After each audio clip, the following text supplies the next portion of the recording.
Welcome to the first annual virtual AP Bootcamp. This is an experiment this summer. We're going to see if this works. If it doesn't, that's okay. That's the whole point of experiments, just to see if we can change things up. We're doing it for a couple reasons. First, there's just so many of you. To try to schedule boot camps this summer would be tough because summer school's on campus. There's football practice has moved up a couple weeks because we've changed leagues. And we're sharing the work. So we're going to try this virtual boot camp approach and see if it works for the summer. If it doesn't, well, we'll go back to the old system next year. All right, so if you look on this webpage, it has several different things. It has, obviously, the video that you're watching, scrolling down. And so it's going to look weird because I'm going to be scrolling down while you can't really scroll down at the same time. So feel free to pause this video at any time. So it says APH 2018-2019 Reader. The nickname for this reader is the Leonardo Packet. This is going to have all of the major assignments for the entire year. You're going to get the first 45 pages on the first day of class. Along with the syllabus, we're going to go through the syllabus, but it basically just kind of gives the ground rules about how late you can turn assignments in, 3 days. After that, it goes from 100% to 10%. But the reader has all the big assignments. If you lose the Leonardo Packet, we're not going to make you a second copy. It's just too many pages, and clearly you weren't responsible enough to hold on to a fairly large packet of pages. It's just as simple as that. All right, page 46 is where we're going to focus the duration of this video, which is the summer assignment. Now, the summer assignment's not required. The principal has asked us not to make it required, although it's really, really useful. If you talk to other classes and other students who have taken this course before, it's really, really good idea to do it for a couple reasons. First, it gets you into the right mindset for the class. You're going from 9th grade to 13th grade, and you want to kind of work your way up to it. You can't just do it overnight. So looking at the reading, how to take notes, how to do the study guides, just to get ready for the class. That's the first reason. Second reason, it's because it's extra credit, it's going to give you a big cushion of points at the beginning of the semester that you can kind of float on for a while you get used to stuff. And unless you're just a super genius out the gate and just getting everything right and rocking and rolling, some of you are probably going to need the points just to make sure your grade stays where you want it to be for the first month or so of the class, okay? So doing as much of the summer work as you can is a good idea. Okay, so the first thing, and no, you don't get any points for this, but it's just really useful. Is the part one is having a binder. If you are an incredibly disorganized person, and you know if you are, because you're the type that tends to put your papers in the backpack and hope to find them later on in the semester, and you find something that was supposed to be turned into August around Thanksgiving, and you hope you get any points, and you're going to come in begging and pleading, going, please, please, please, can I get some points? And I'm going to go, yeah, I'll give you a couple points, but you should have turned it in the week it was due. If you're one of those kind of people, this is definitely something you're going to have to fix this year. You need a binder. We don't care what kind of binder. We don't care if it's a little binder, small binder. It can be even a folder, but probably not. 3-ring binder is optimal. You could share it with your English class, your chemistry class, math class. We don't care, but you need to have something to put your stuff in so you can find it quickly and efficiently. Okay? You want to make sure you put your name on it some way, usually on the front cover, so that way if you leave it in class, we can get it back to you, because you're going to probably need it every night, including the weekends. You're going to want to throw a map of Europe, mostly so that way when we talk about England and Germany and France, you know what we're talking about. You know that Sweden and Switzerland are not the same country, so someone who is Swiss is not from Sweden, and someone who is Swedish is not from Switzerland. You would think that you wouldn't need to know that, but you'd be amazed how many people get it confused. Okay, so that's part one, is to have a binder. Okay, part two. This one's a little trickier. So this is the historical point of view assignment. So I'm going to go to the summer assignment itself. So here's page 46. You can look, feel free to pause the video, like I mentioned before, at any time. Okay, it's on page 49 of the summer work. So point of view in AP Euro as opposed to US history.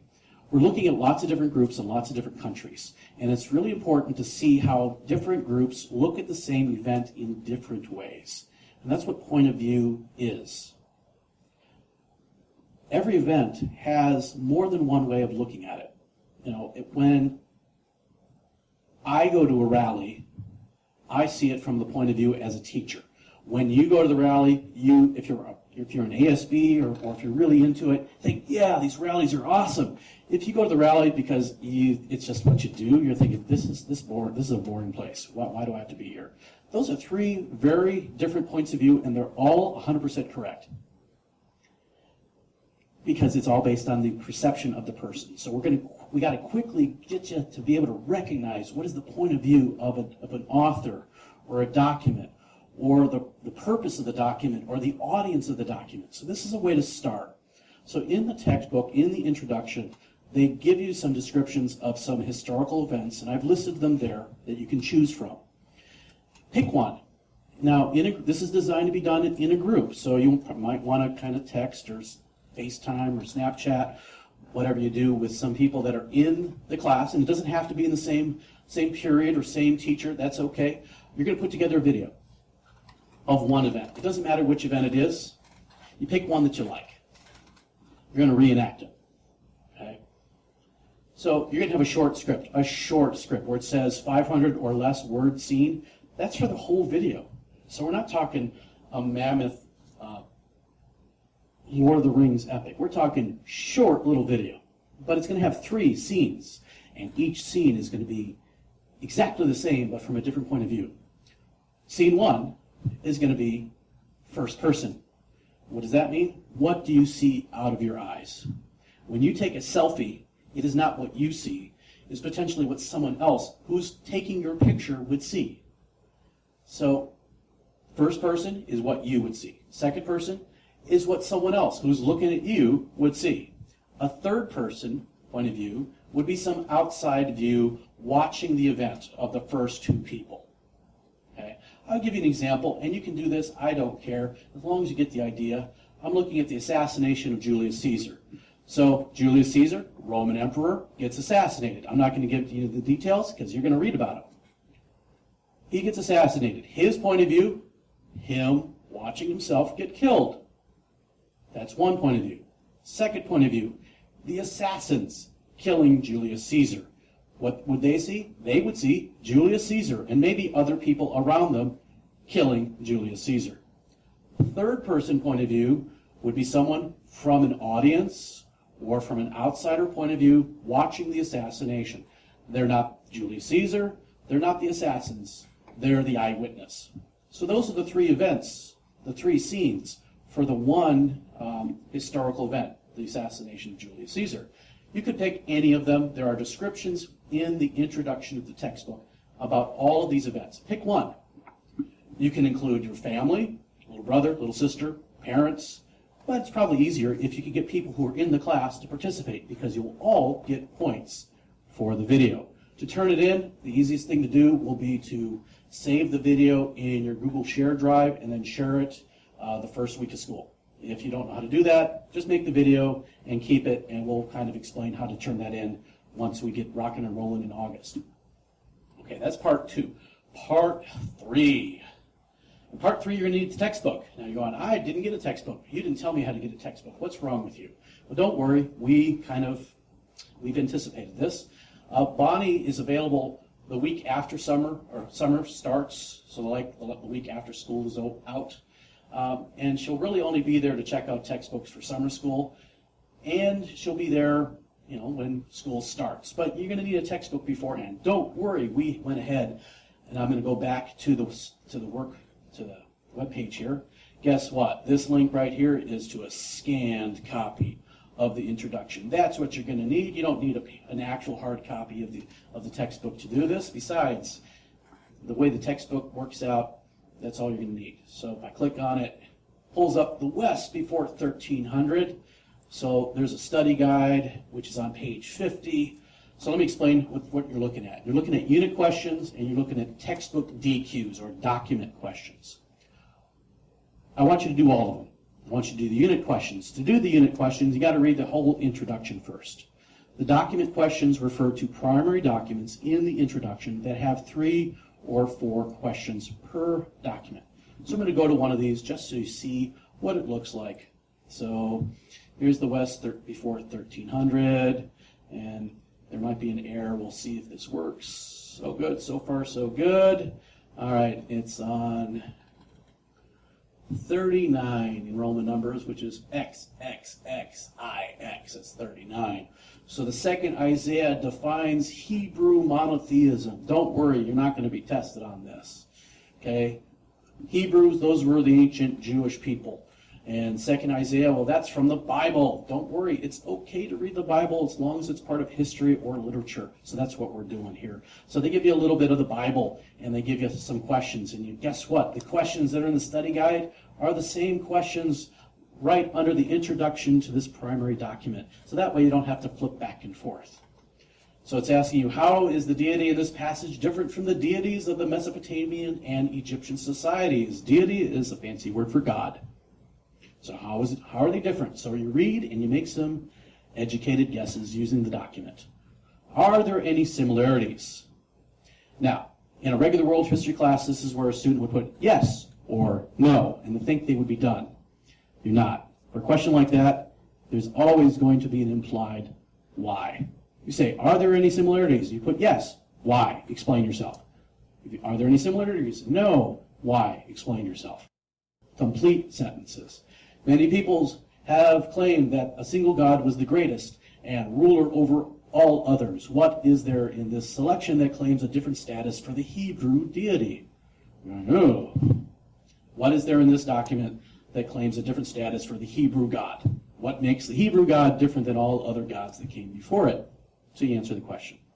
So you do that for each of the primary source questions that are in the study guide.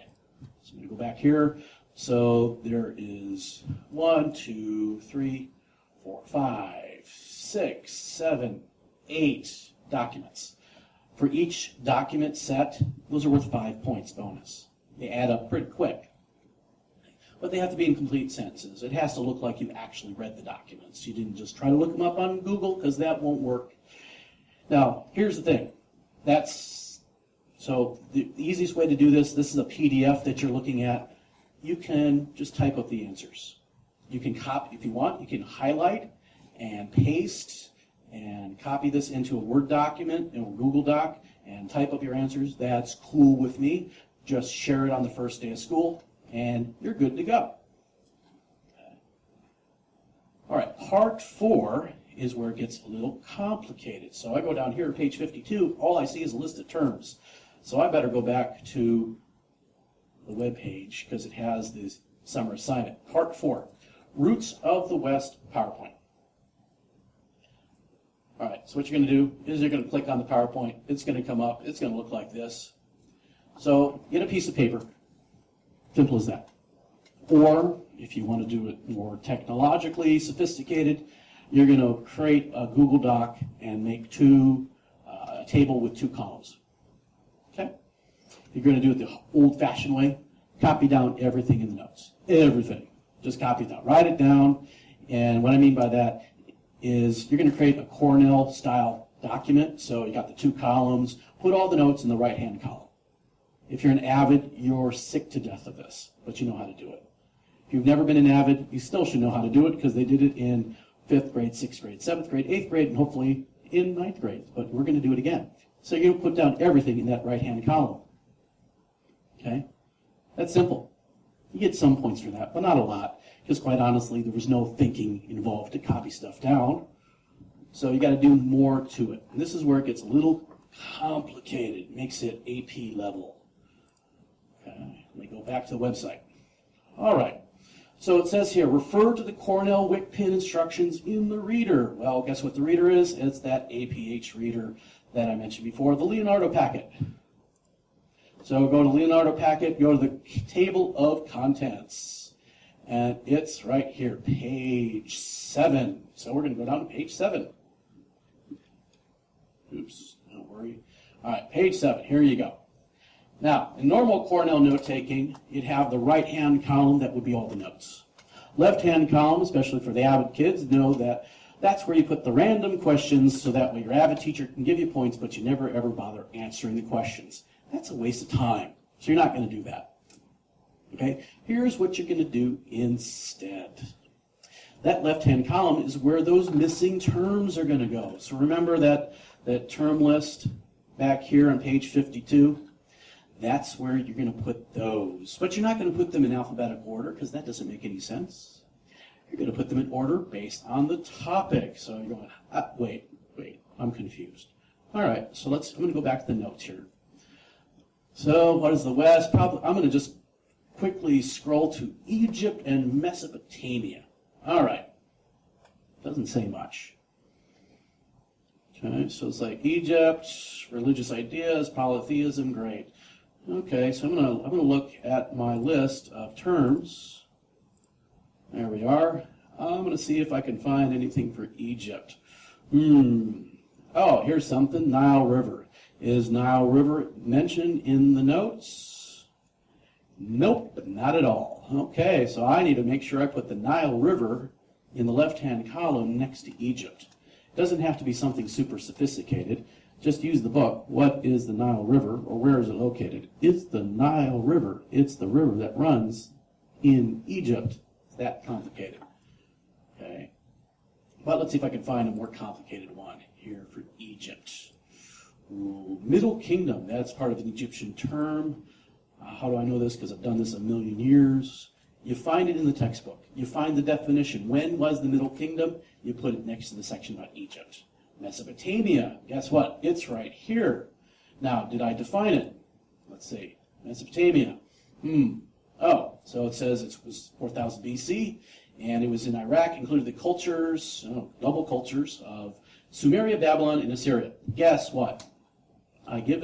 Since I gave you a description of Mesopotamia, not great, now that I look at it, should say it included the cultures of, not cultures of cultures of.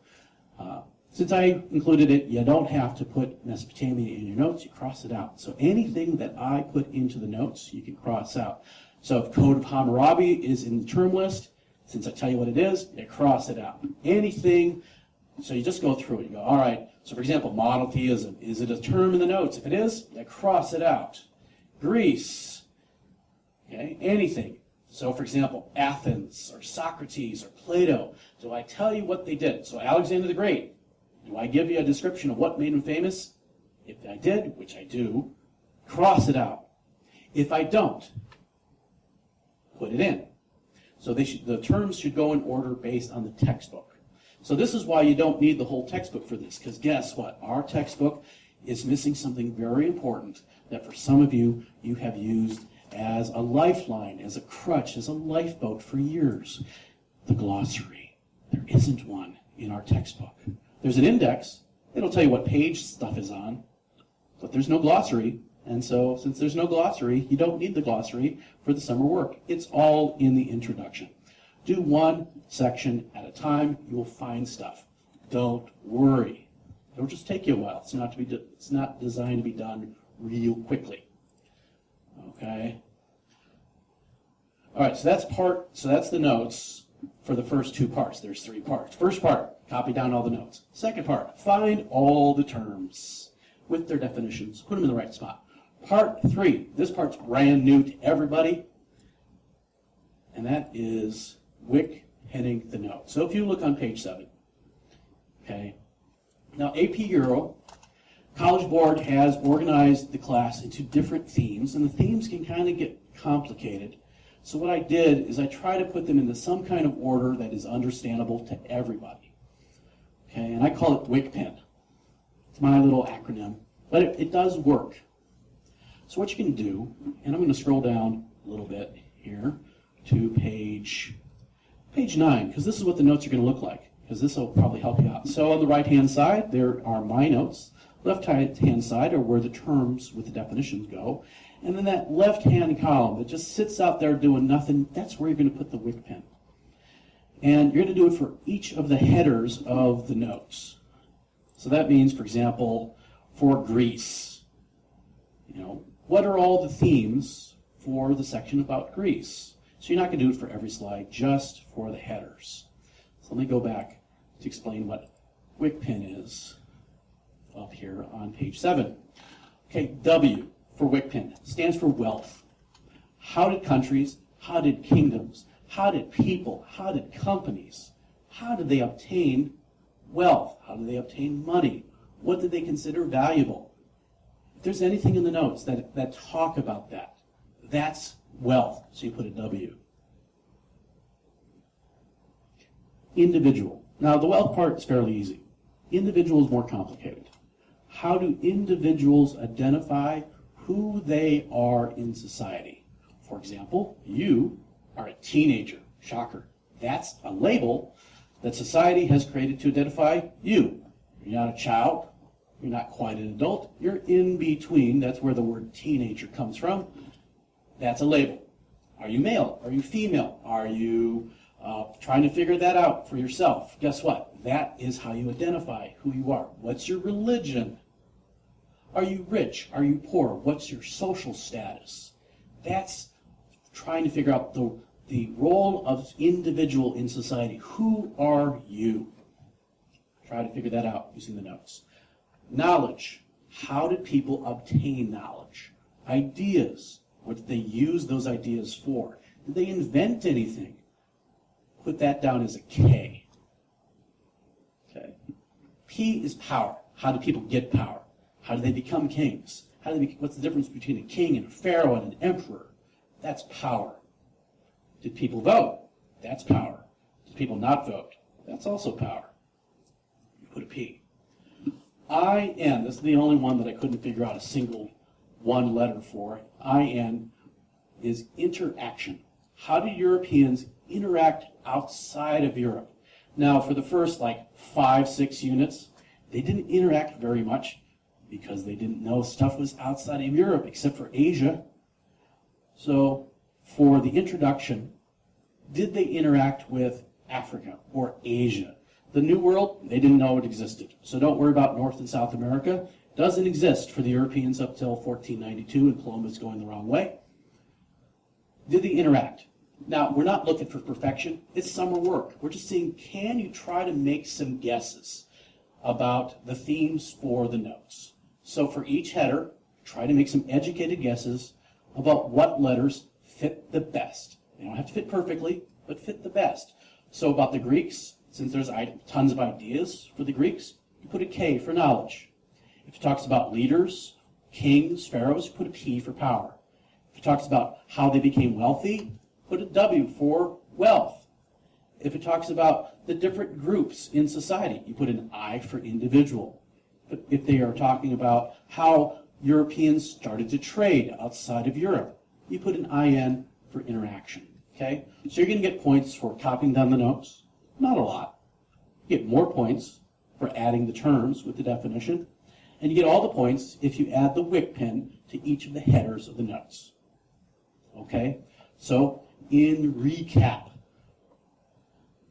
here's what you're doing for the summer work. Going all the way back to the beginning. Okay? Have a binder to store your stuff in it. There's the point of view video, if you choose to do it. There are answering the questions on the study guide, part 3, using the scanned copy of the textbook.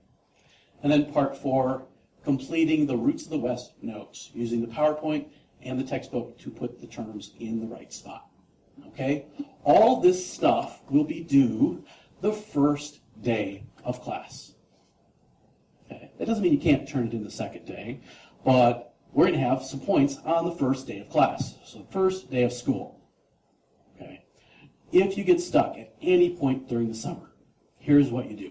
Send me an email. Not an Aries communication one. You're not on Aries that much anyway. Send me a regular old email. Sign up for the AP Euro Remind page. I'll take questions that way. I get back to you really fast that way.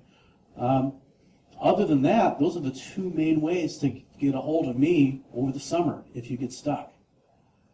If a whole bunch of you want me to be here in the summer to do a live workshop with food, yeah, I'll do one of those too. But I really have to see that there's like a pressing demand for it. And if I'm only going to get like 5 or 6 people, that's usually not enough. But if I get a whole herd of people, I can figure something out. I'm free most of the summer, and I'll gladly come in. I'm going to see if I can keep my classroom available for that. Okay? Otherwise, I will see you in August. But please ask me any questions along the way. All right? I'll see you then.